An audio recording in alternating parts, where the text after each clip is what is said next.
The best way to turn off or disable Windows Defender in your Windows 11 or 10. Hello everyone, and let's get started. So if you want to turn off or disable your Windows Defender for temporary period, here is the quick solution. So first of all, you have to click on the settings. For that, you can right click on the start icon and then go on settings, or you can click on the search button, type in settings and hit the enter button. Once that is done, you have to click on privacy and security from the left side. Now tap on the first option of Windows security and then on virus and threat protection.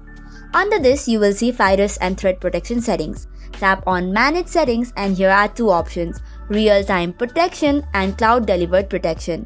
Make sure you turn off real-time protection and this way you have temporarily blocked or disabled the Windows Defender. But keep in mind that it will be automatically turned on.